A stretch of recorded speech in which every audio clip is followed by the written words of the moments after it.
Welcome friends, exam study channel पर आपका हार्दिक स्वागत है। हम प्रोनाउन की सीट कर रहे थे और प्रोनाउन की सीरीज़ का ये 10th पार्ट है, जिसके अंदर हमें 501 से 550 तक के क्वेश्चंस करने हैं।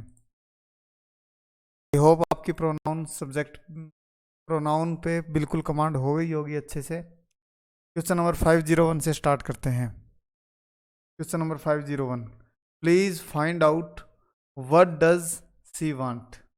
देखिए, जब भी आप इस तरह के क्वेश्चन देखें तो इसमें एक चीज का ध्यान रखें। जब भी डब्ल्यू एच वाले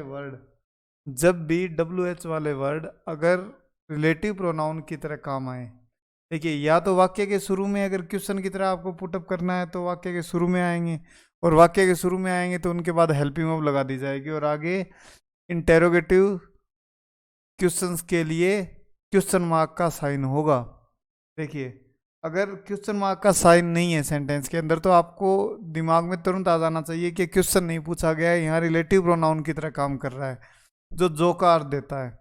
जब कोई W H word relative pronoun की तरह काम करता है तो हम कभी भी डब्ल्यू एच वर्ड के तुरंत बाद सहायक क्रिया या हेल्पिंग वर्ब नहीं लगाते। तो हम क्या करेंगे, यहाँ से डज हटा लीजिए और वांट्स कर लीजिए। What she wants, C answer हो गया।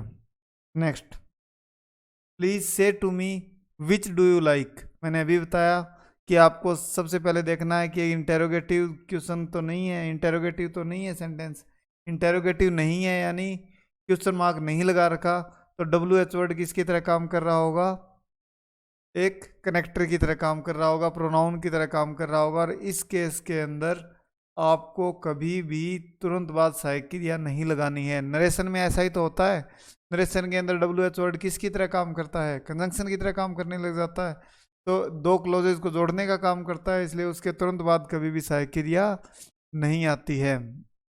तो यहाँ आंसर क्या हो जाएगा, what you like, which you like. Next, unless two or more object to him joining the club, we shall have to accept his application for membership। दो चीजों का ध्यान रखना है, जब भी अनलेस से वाक्य स्टार्ट हो तो अनलेस के बाद वाले वाक्य में कभी भी नोट का प्रयोग नहीं करना है। एक बात ध्यान रहेगी कि अनलेस के बाद तुरंत बाद वाले वाक्य में कभी भी नोट का प्रयोग नहीं करना है। दूसरी बात, अब सेंटेंस को मैंने आपको हमेशा बताया कि जब भी आपको समझ में नहीं आए उसका एक बार अर्थ करके जरूर देखिए कि क्या कहना चाह रहा है। जब तक दो से ज्यादा ऑब्जेक्ट नहीं करेंगे, टू हिम ज्वाइनिंग, उसके क्लब को ज्वाइन करने के लिए, तो उसके ज्वाइनिंग की बात हो रही है तो उसके के लिए तो क्या आना चाहिए था, पजेसिव आना चाहिए था, to his joining the club. ये तो हो गया सेंस के अकॉर्डिंग। दूसरा मैंने आपको बताया था कि अगर वर्ब की फर्स्ट फॉर्म प्लस आईएनजी और नॉन एनी का अर्थ देती है तो वो एक नाउन की तरह काम करती है और इसे बोला जाता है जेरंड। और जेरंड से पहले ऑब्जेक्टिव केस ना लगा के हम पजेसिव केस का प्रयोग करते हैं। नाउन में भी इस तरह के क्वेश्चन हम कर चुके हैं। I was surprise and pleased when I was informed of me winning the context.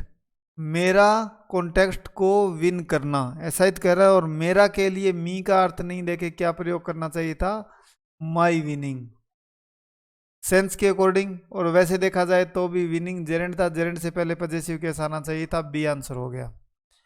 और dog may look fierce but that would not hurt a fly. जब हमने बात करी थी इस तरह के क्वेश्चन के अंदर तो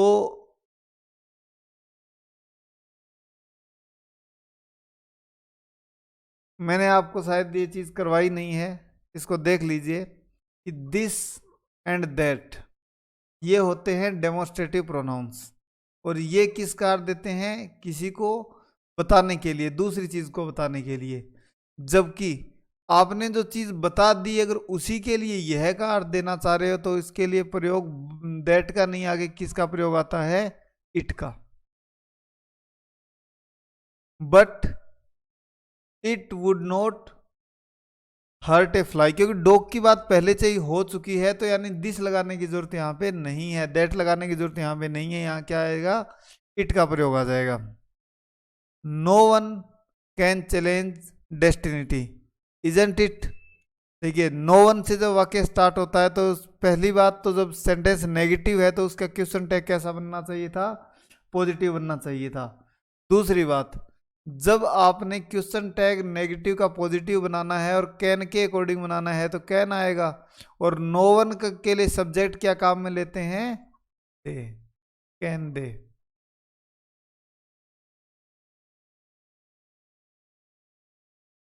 all the doubts are cleared between you and me, between preposition के बाद ऑब्जेक्टिव केस के प्रोनाउन का यूज आता है, तो ऑब्जेक्टिव केस आई नहीं आके क्या आना चाहिए था, बिटवीन के बाद मी।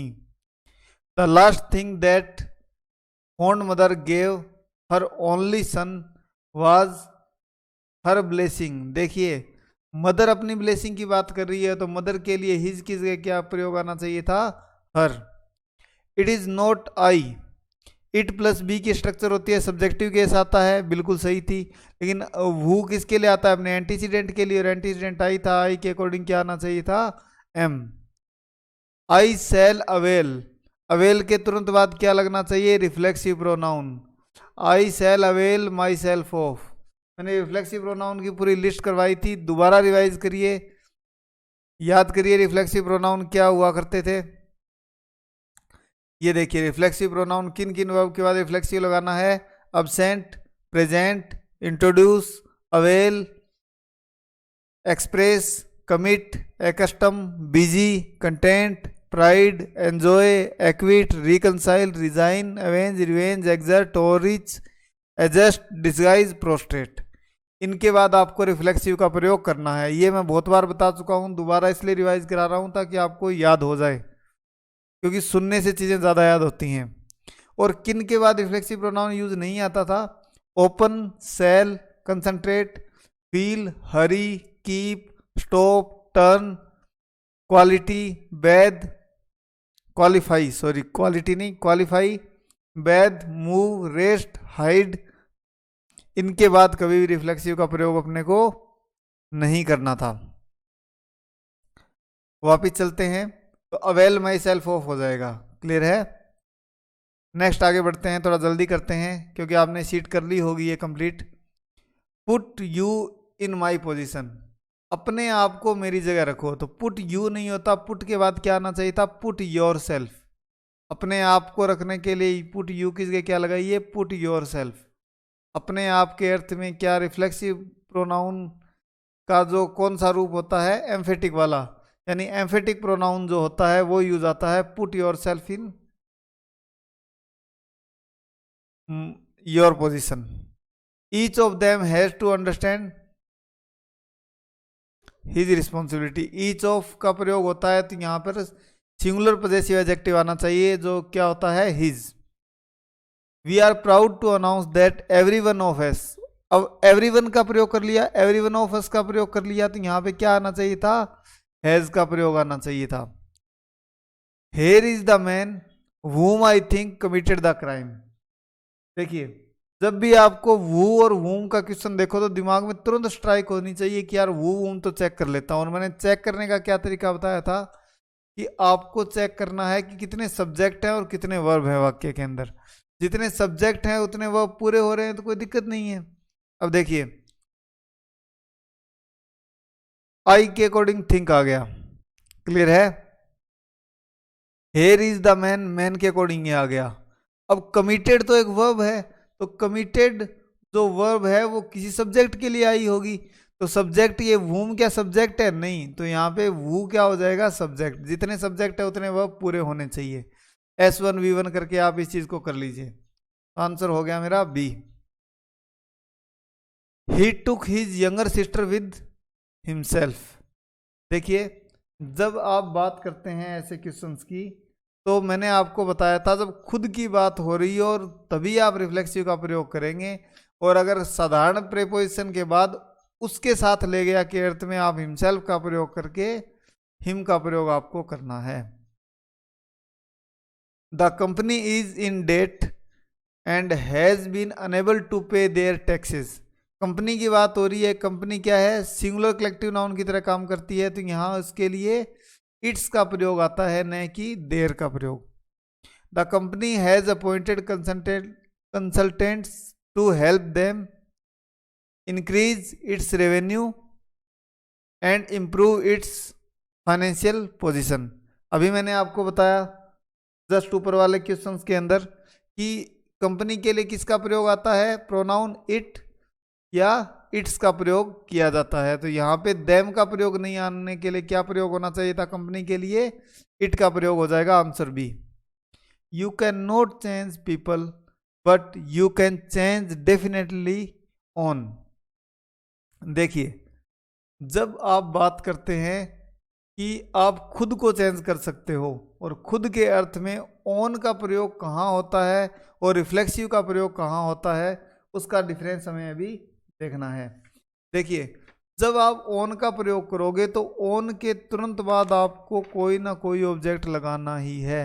मैं क्या कहूँ, देखिए यहाँ पे पहली बात तो आप एरर कर लीजिए, योर सेल्फ, यू के अकॉर्डिंग खुद में बदलाव की बात कर रहे हैं। फिर छोटा सा एक रूल देखते हैं, क्या है, हेडिंग डाल लीजिए ऑन का प्रयोग, ऑन का प्रयोग, और इसे नोट कीजिए। ऑन का प्रयोग में फर्स्ट थिंग लिखिए आप, सदैव पजेसिव के बाद प्रयुक्त होता है, सदैव पजेसिव के बाद, सदैव पजेसिव के बाद लगेगा। जैसे एग्जाम्पल के लिए my plus own, John's, John's own house, companies,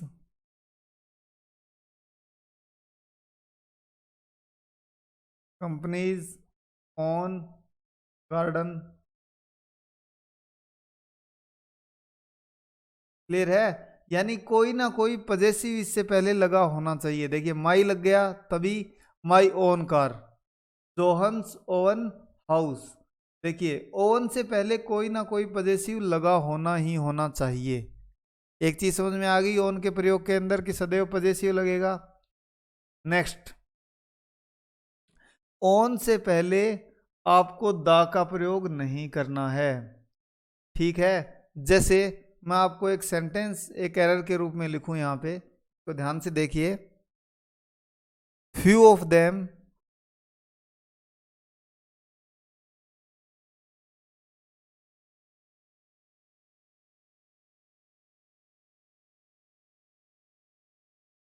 few of them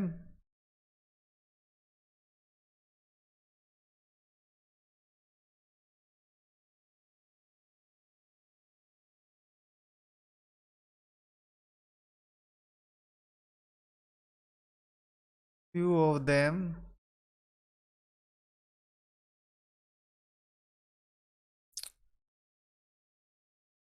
got back to the own country, to the own country. तो टू द ओन कंट्री नहीं होगा, to their own country. Clear है, इस चीज का आपको ध्यान रखना है ओन के प्रयोग के अंदर कि आपको ओन से पहले सदैव एक पजेसिव का प्रयोग करना है। नेक्स्ट, क्योंकि इंप्रूवमेंट के अंदर कई बार एक क्वेश्चंस हैं परेशान कर देते हैं, क्योंकि हमें समझ में नहीं आता कि ये कैसे है, ओन आएगा योर सेल्फ आएगा, दोनों अपने को हिंदी के अकॉर्डिंग ठीक लगते हैं। फिर नेक्स्ट देखिए, don't say an own car, room. Clear है, यानी इस तरह के जस्ट पहले आपको आर्टिकल ए या एन का प्रयोग नहीं करना है। एन ऑन कार नहीं होगा, योर करिए, कुछ भी करिए, हिज करिए, पजेसिव का प्रयोग करिए, एन का प्रयोग आपको नहीं करना है। क्लियर है? एग्जाम्पल नोट करना चाहें तो कर लीजिए।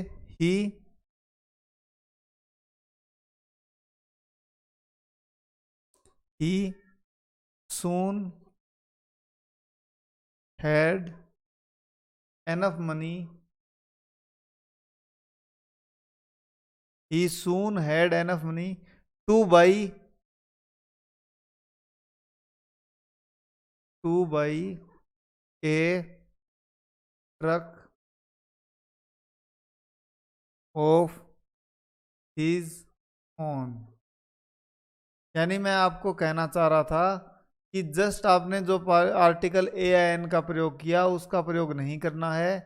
तो अगर आप आर्टिकल का प्रयोग करना चाहते हैं तो क्या होगा? ए कार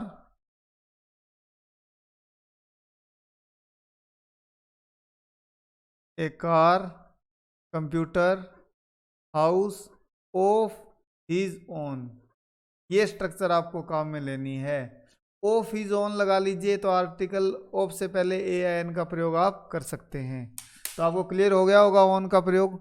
ऑन में क्या ध्यान रखना है? सदैव इससे पहले पजेसिव लगाना है, ए एन का प्रयोग नहीं करना है।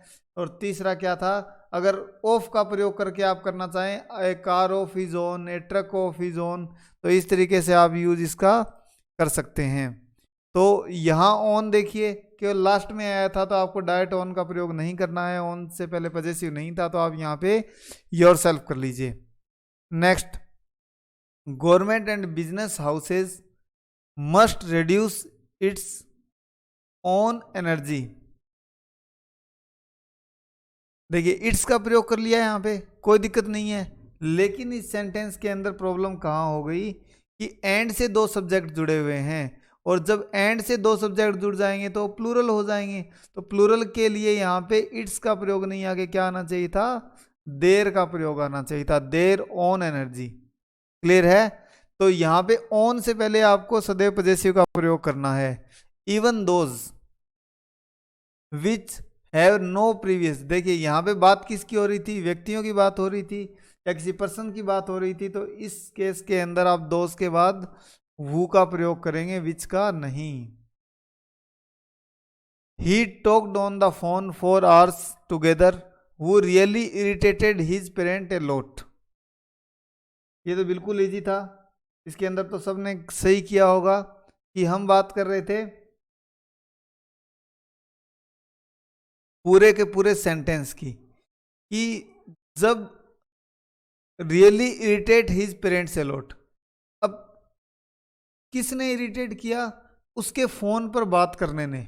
जब पूरी की पूरा सेंटेंस अपना एंटीसीडेंट की तरह काम करने लग जाए तो उस केस में केवल एक ही रिलेटिव प्रोनाउन है जो काम आता है, वो क्या होता है? विच। देखिए यहाँ पे कोई एंटीसीडेंट था भी नहीं, वैसे भी देखा जाए तो सही था। और दूसरी जो रूल अपना क्या कहता है कि पूरी जब क्लोज होता है एंटीसीडेंट की तरह काम करे तो आपको विच का प्रयोग करना है, हु का नहीं। Instead of laying off the workers the company decided to ask them to avail. अब देखिए अवेल आ गया तो अवेल के बाद आपको तो याद ही हो गया होगा सदैव reflexive, to avail themselves of voluntary retirements. Answer हो गया C. The two sisters shouted at, two sisters की बात हो रही है तो आप क्या करिए? ईच अदर, वन अनदर की जगह ईच अदर कर लीजिए। We must supplement our diet with vitamin and minerals in order to keep. देखिए वन के अकॉर्डिंग क्या लगता है? Oneself. वी के अकॉर्डिंग क्या लगना चाहिए था? Ourselves. Reflexive pronoun subject के अकॉर्डिंग लगाया जाता है। Mister Pratap being a good teacher she is selected. देखिए मिस्टर प्रताप के अकॉर्डिंग is selected for the national award, तो ये सब्जेक्ट तो एक्स्ट्रा बिना मतलब ही लगा रखा है सी। देखिए यहाँ पे इसको आप ब्रैकेट में डालिए, ये तो इसकी विशेषता बताने के लिए एक अच्छा टीचर होने के कारण ये बता रहा है। सब्जेक्ट क्या था? मिस्टर प्रताप, और इसके अकॉर्डिंग इज सिलेक्टेड था, तो इज सिलेक्टेड था तो यहाँ पे जो सी लगा रखा है जो एक्स्ट्रा सब्जेक्ट वो नहीं आना चाहिए था, तो आंसर हो गया बी।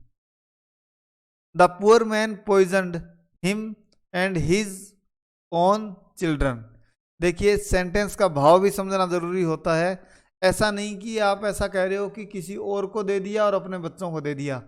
हालांकि इस सेंटेंस में आप वैसे देखोगे तो कोई एरर नहीं है, लेकिन खुद के अर्थ में हिमसेल्फ का प्रयोग होता है, इसलिए सेंटेंस समझाने के लिए दिया गया था बस। It was in 2006 that.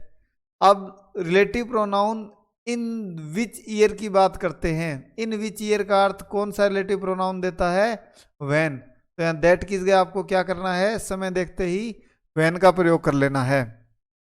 देखिए, हमेशा आप सेंटेंस के अंदर पूरे रूल याद नहीं कर सकते, ना पूरे सेंटेंस आपको सारे रूल याद करने हैं, आप अर्थ निकालिए। देखिए, दैट किसका अर्थ देता है? जो का, जबकि आप अर्थ क्या करना देना चाह रहे थे? जब का, कि यह 2006 था जब मैं यूनाइटेड स्टेट के लिए गया था, और जब की बात किससे की जाएगी? वैन से। तो आप अर्थ निकाल के सेंटेंस करोगे तो आपको रूल की जरूरत ही नहीं है, कॉमन सेंस से क्वेश्चन करना सीखिए। I was driving under the bridge as a football. देखिए, जब मैं ड्राइव कर रहा था ब्रिज के ऊपर, जब एक फुटबॉल हिट करी। और देखिए, एज का अर्थ क्या होता है? जैसा। तो जैसा या जो, तो जो का अर्थ भी नहीं है, जैसा का अर्थ भी नहीं है। यहां अर्थ क्या देना चाह रहा था? कि जब। और जब का अर्थ देने के लिए क्या प्रोनाउन काम में आना चाहिए थे?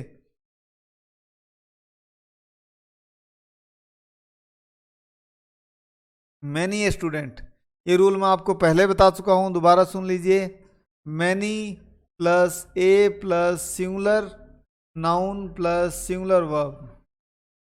मैनी प्लस प्लूरल नाउन या plural subject plus plural verb, और अर्थ दोनों का सेम होता है। मैनी स्टूडेंट हैज पास्ड आ जाएगा, यहाँ पे हैव पास्ड नहीं आएगा। Next, it was. It plus B की जैसे ही आप स्ट्रक्चर देखो, दिमाग में आ जाना चाहिए कि इट प्लस बी के पास अगर प्रोनाउन होगा तो नॉमिनेटिव केस का होना चाहिए था, और अगर प्रोनाउन नहीं है तो कोई व्यक्ति हो सकता है, उसका नाम हो सकता है, तो बिल्कुल सही होता है। तो it was I. I wonder why are you thinking. जैसे ही आपने डब्ल्यू एच वर्ड के बाद साइकिरिया देखी तो आपके दिमाग में क्या आना चाहिए कि यहाँ कोई क्वेश्चन मार्क नहीं लग रखा है, यानी क्वेश्चन नहीं पूछा, और क्वेश्चन नहीं पूछा तो यहाँ पे कनेक्टर की तरह काम कर रहा है। और कनेक्टर की जब काम करता है और जब यहाँ कंजंक्शन की तरह काम कर रहा है, तो आपको ध्यान रखना है उसके तुरंत बाद कभी भी साइकिरिया नहीं आके साइकिरिया यू के बाद आएगी, क्योंकि दो क्लोजेस को जोड़ने का काम वाई यहाँ पे कर रहा है। तो वाई यू आर टिंकरिंग, क्यों इसको टिंकर कर रहे हो वायर को। Next, Radha Jakhar I and Pappu have finished. देखिए, एंड से तीन सब्जेक्ट जुड़े हैं तो प्लूरल की तरह काम करेगा, और हैव फिनिश्ड बिल्कुल सही है, लेकिन सामान्य स्ट्रक्चर हमें क्या होती है? 2-3-1। 2-3-1 का अर्थ क्या होता है? पहले अगर सेकंड पर्सन है तो सेकंड पर्सन आएगा, फिर थर्ड पर्सन एंड फिर फर्स्ट पर्सन। तो राधा जाखड़ थर्ड पर्सन था, पप्पू भी थर्ड पर्सन था, तो राधा जाखड़ पप्पू एंड आई कर लीजिए। आई सबसे लास्ट में। He doesn't know to swim. देखिए, इस वाले क्वेश्चन के लिए हम रूल करते हैं, पहले रूल कर लेते हैं फिर इसको अच्छे से समझते हैं। बहुत इंपॉर्टेंट रूल है, हर एग्जाम के अंदर इससे क्वेश्चन आते रहते हैं। देखिए, रूल क्या कहता है कि निम्नलिखित वर्ब के साथ, नोट कर लीजिए मैं बोल रहा हूं, निम्नलिखित वर्ब के साथ, निम्नलिखित वर्ब के साथ इन्फिनिटिव, इन्फिनिटिव इन्फिनिटिव के ब्रैकेट में डाल लीजिएगा 2+V1। Base form of verb जो होती है V1, इन्फिनिटिव के ब्रैकेट में डाल लीजिएगा। निम्नलिखित वर्ब के बाद इन्फिनिटिव से पहले, इन्फिनिटिव से पहले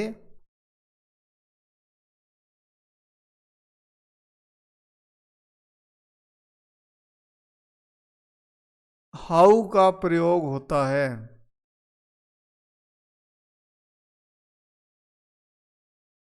कौन कौन सी हैं और स्ट्रक्चर क्या फॉलो होती है? देखिए,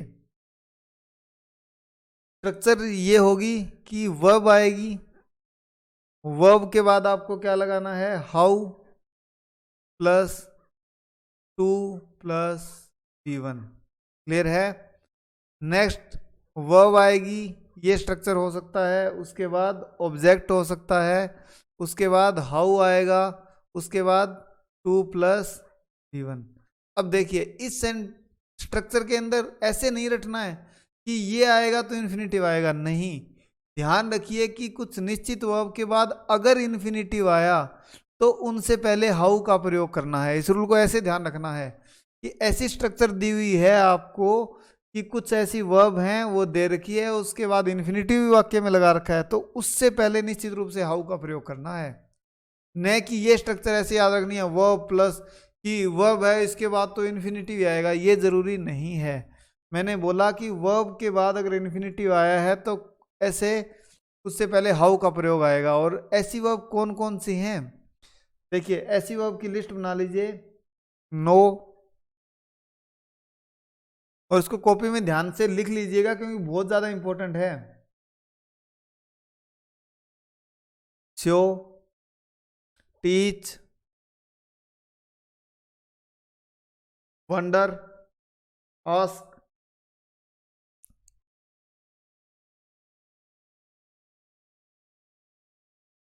आस्क,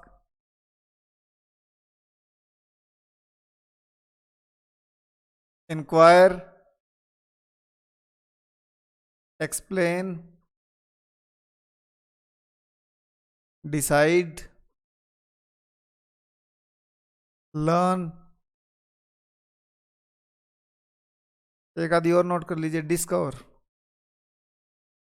अगर ये कुछ वर्ब आपको दिख जाएं कहीं भी और उसके बाद क्या लगा रखा हो, इन्फिनिटिव लगा रखा हो, तो उससे पहले आपको हाउ का प्रयोग करना है। देखिए कैसे, एग्जाम्पल के थ्रू आपको बताने की कोशिश करता हूं ताकि आपको ये चीज याद हो, क्योंकि फिल इन द ब्लैंक में कई बार ये क्वेश्चन पूछे जा चुके हैं। He does not know, he doesn't know, he doesn't know how to drive a car. देखिए यहां पे नो आया और नो के बाद इसने क्या लगा रखा, बाद वाले में इन्फिनिटिव का प्रयोग कर रखा था। तो इन्फिनिटिव का प्रयोग कर रखा था तो आपको बीच में क्या लगाना है, हाउ का प्रयोग करना है। It doesn't know how to drive a car. देखिए नेक्स्ट एक दो एग्जांपल और देख लीजिए। यू नीड टू, ये सेंटेंस इसलिए करा रहा हूं ताकि ये सेंटेंस आप पढ़ोगे और बोल के देखोगे तो आपको वर्ब याद हो जाएंगे, ऐसे लिस्ट याद करना मुश्किल होता है। To learn how to write well.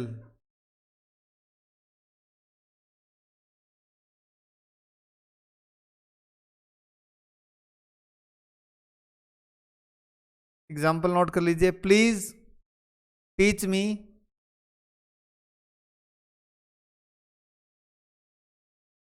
Please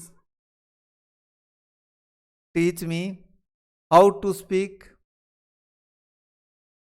how to speak well.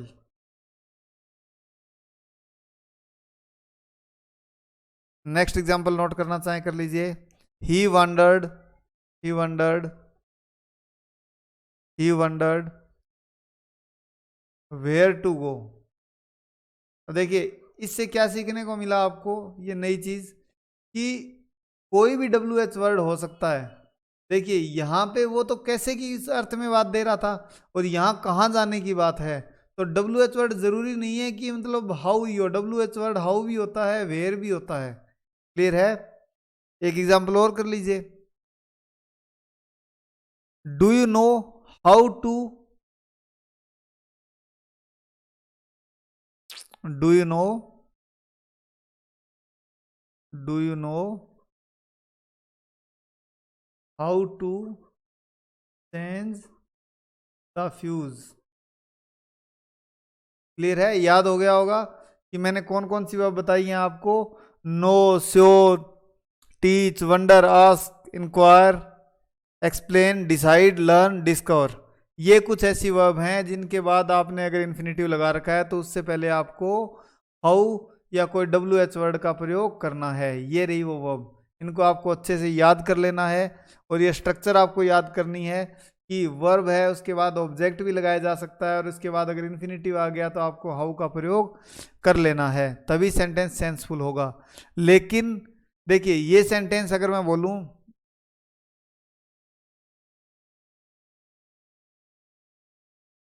I know exactly what you want, कि अब आप बात करोगे सर इसमें हाउ नहीं लगाया, अरे जब इन्फिनिटिव आएगा तभी आपको हाउ का प्रयोग करना है, आप ध्यान रखिए कि। और दूसरी बात कि नो के बाद कोई भी डब्ल्यू एच वर्ड आ सकता है, वो कोई ज़रूरी नहीं है। तो ये रूल अच्छे से क्लियर हो गया होगा, मैंने काफ़ी डिटेल में इसको करवा दिया है, इसको नोट कर लेना है, समझ लेना है। अब इस सेंटेंस में आते हैं कि he does not know to swim, वह नहीं जानता कि कैसे तैरा जाए। अर्थ भी ये सेंटेंस का अर्थ भी यही होता एग्जैक्ट, और अर्थ के अकॉर्डिंग नहीं भी जाना चाहते तो आपको क्या करना है कि मेरे को नो दे रखा था, उसके बाद इन्फिनिटी दे रखा था, तो बीच में हाउ वर्ड आता है, तो यहाँ हाउ टू स्विम जोड़ लीजिए, सी पार्ट में एरर हो गई। All the dresses looked good and so I bought all of it, यहाँ बात ड्रेसेस की हो रही थी, ड्रेसेस के लिए इट का प्रयोग नहीं आके किसका प्रयोग होना चाहिए था, देम का। Those people who do not work hard, they do not succeed in life। देखिए those people who do not work hard, those people एक सब्जेक्ट हो गया, मैं S1 लिख लेता हूं, वो मेरा S2 हो गया, लिख लेता हूं, उसके अकॉर्डिंग S2 के अकॉर्डिंग ये वर्ब हो गई, ये V2 हो गया। अब देखिए ये क्या हो गया, subject 3, do not succeed in life. अब देखिए अब दिमाग में आती है कि सर ऐसे क्वेश्चन में तो हम वू का वूम कर देते थे, अरे यहाँ पे तो वर्ब पहले से ही ज़्यादा है। देखिए ये वाली वर्ब है, ये इसके अकॉर्डिंग आ रखी है, और वो तो आ ही रखा है, तो यहाँ पे दे एक्स्ट्रा में है, तो दे को आपको हटाना पड़ेगा। क्लियर है, क्योंकि इस सब्जेक्ट के अकॉर्डिंग ये हो गई और इसके अकॉर्डिंग ये हो गया, वूम कर दोगे तो एक और कम हो जाएगा, सब्जेक्ट बिल तो बिल्कुल ही गड़बड़ हो जाएगी। यहाँ पे दे एक्स्ट्रा लगा रखा था, दे को रिमूव कर लीजिए। आंसर सी, ही बेथ्ड हिमसेल्फ। अभी मैंने बताया था कि रिफ्लेक्सिव प्रोनाउन के कुछ ऐसी वर्ब होती है इनके बाद कभी भी रिफ्लेक्सिव का प्रयोग नहीं किया जाता है। She could not take bear his separation, मैंने आपको रूल करवाया था, रूल क्या कहता है कि कुछ वर्ड ऐसे होते हैं जिनके पहले कभी भी पजेसिव का प्रयोग नहीं आता है। कौन कौन से ऐसे वर्ड थे, एक तो फेवर था, सेपरेशन था, काफ़ी सारे साइड था, ऐसे मैंने आपको पूरा रूल करवाया था डिटेल के अंदर। तो यहाँ देखिए हिज सेपरेशन आया था, तो सेपरेशन फ्रॉम हिम कर लीजिए, हिज सेपरेशन नहीं आएगा, सेपरेशन फ्रॉम हिम, सेपरेशन से पहले कभी भी डायरेक्ट पजेसिव का प्रयोग नहीं होता, सेपरेशन फ्रॉम हिम कर लीजिए। Answer C, if you want this job you will need his favour, तो फेवर से पहले कभी भी डायरेक्ट पजेसिव का प्रयोग आपको नहीं करना है, तो यहाँ पे क्या हो जाएगा,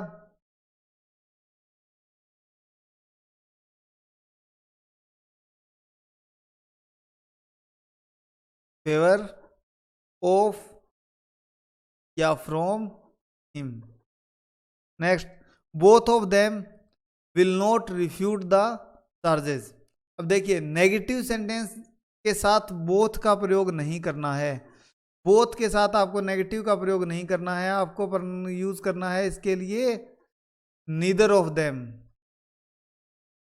इसको ध्यान रखें, ये सेंटेंस इंप्रूवमेंट के लिए बहुत ज़्यादा इंपॉर्टेंट है, बोथ के साथ नोट लगा के देता है, जबकि आपको ज़्यादा करेक्ट कौन सा होगा, नीदर ऑफ देम करके आपको सही करना है उसको।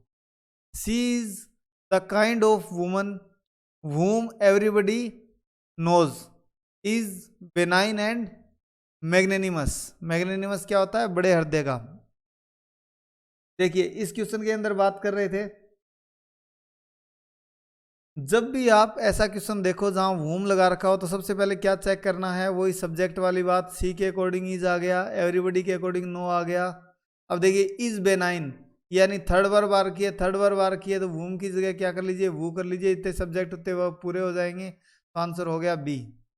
The master did not know woo of the servant, जब आप चॉइस की बात करते हो तो आप विच ऑफ द सर्वेंट की बात करेंगे, चॉइस के लिए कौन सा प्रोनाउन काम आता है, which. The Congress party stood for implementation of nuclear liability bill and was ready to take its. यहाँ एक पार्टी की कंपनी की जब बात हो रही होती है तो इसके लिए इट्स का प्रयोग आता है, न कि देयर का प्रयोग, क्योंकि ये सिंगुलर होते हैं भाई। It is not one of those who will help every Tom Dick and Harry whom he meets. देखिए जिनसे वे मिलते हैं, whom जस्ट पहले वाले के अकॉर्डिंग आता था। देखिए whom जस्ट अपने पहले वाले एंटीसीडेंट के अकॉर्डिंग आता है, और एंटीसीडेंट इसका क्या था, Tom Dick and Harry. Tom Dick and Harry यानी 3 पर्सन थे, 3 पर्सन थे, प्लूरल थे, तो यहाँ पे ही किसके क्या आना चाहिए था, दे, और दे के अकॉर्डिंग यहाँ क्या आना चाहिए था, meet. It is not easy for anyone to command respect for both one's friends and critics. देखिए यहाँ बात कर रहे थे एनीवन के लिए। एनीवन के लिए कभी भी वंस का प्रयोग नहीं होगा, किसका प्रयोग होगा, हिज का। वंस का प्रयोग तभी होता है जब सब्जेक्ट वन हो। व्हाट वाज इट मी, देखिए इट प्लस बी की स्ट्रक्चर में क्या होता था, was it I. It plus B के बाद अगर प्रोनाउन लगाना है तो नॉमिनेटिव केस का। The audience are requested to be in its seats. देखिए जब हमने नाउन पढ़ी थी तब भी इस क्वेश्चन को बहुत अच्छे से किया था कि जब आप ऑडियंस को बैठने के लिए बात करते हैं, जब आप कह रहे हो कि सारे लोग बैठ जाओ, तो आप प्रत्येक व्यक्ति को एड्रेस कर रहे होते हैं, और इस केस के अंदर ऑडियंस प्लूरल की तरह काम करने लग जाती है। और जब बैठने के संदर्भ में प्लूरल की तरह काम करेगी तो ऑडियंस के लिए किसका प्रयोग आता है, देयर। क्लियर है। ऑडियंस सिंगुलर प्लूरल दोनों होता है। ऑडियंस के बहुत सारे एग्जांपल मैंने कलेक्टिव नाउन वाले रूल में आपको करवा दिए थे। तो यहाँ बैठने के संदर्भ में याद रखिएगा ऑडियंस को प्लूरल माना जाता है, तो देयर का प्रयोग कर लीजिए। The number of vehicles flying on the roads in Delhi is more than on the roads of Bangalore. Same चीज़ों का कंपेरिजन सेम चीज़ों से, और सेम चीज़ों का कंपेरिजन सेम चीज़ों से करना है तो आपको क्या करना है, दैट ऑफ लगाना है, क्योंकि व्हीकल्स का कंपैरिजन हो रहा है न कि रोड्स का comparison. Being a destitute I admitted him to an orphanage. देखिए जब मैंने आपको इस तरह की चीज़ें करवाई थी, बिच्छू वाला एग्जाम्पल आपको याद होगा कि जब आप वर्ब की फर्स्ट फॉर्म प्लस आईएनजी से पार्टिसिपल से वाक्य स्टार्ट करते हैं तो दोनों वाक्यों का सब्जेक्ट सेम होना चाहिए, तभी आप सब्जेक्ट रिमूव कर सकते हैं। देखिए यहाँ क्या मैंने उसे ऑर्फनेज में एडमिट करवाया, ऐसा कहना चाह रहा था। यहाँ सब्जेक्ट आई था। बीइंग ए डेस्टिट्यूट, डेस्टिट्यूट कौन है, जीर्ण शीर्ण अवस्था में कौन है, वह है। तो यहाँ होना सब्जेक्ट क्या होना चाहिए था, ही। क्योंकि अगर आप ही नहीं लगाओगे तो इसका मतलब हो गया जीर्ण शीर्ण भी आई है, और ऑर्फनेज में जो दूसरा जमा हुआ है, लेकिन ऐसा नहीं है। जीर्ण शीर्ण होने के कारण की बात कर रहा था। दोनों वाक्य का सब्जेक्ट सेम होना चाहिए। इस तरह के बहुत सारे क्वेश्चन हम जब नॉन फाइनाइट्स वाली सीट करेंगे तो आ जाएंगे। इसको बता चुका हूँ बिच्छू वाला एग्जाम्पल, दोबारा अगर आप रिपीट करना चाहें तो देख लीजिए। Walking in the garden, walking in the garden, A scorpion tongue him. अब देखिए कि walking in the garden A scorpion stung him, कि गार्डन में वॉक करते हुए एक बिच्छू ने उसे काट लिया। यहाँ दूसरे वाक्य का सब्जेक्ट बिच्छू था। अब यहाँ अगर आप सब्जेक्ट नहीं लगाओगे तो इसका मतलब हो जाएगा कि गार्डन में वॉक कौन कर रहा था, बिच्छू।